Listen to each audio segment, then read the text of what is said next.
Good evening, everyone, and today we are here evening.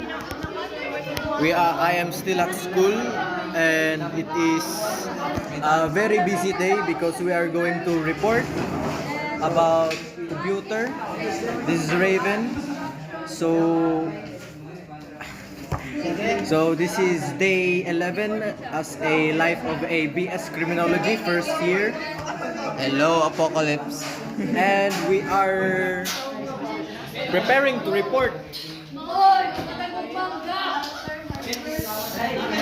We are not busy because as you can see, I am doing a vlogging report. We are A-OK, goods, because we are strong, both mentally and physically. This is your boy Ayanes. Goodbye.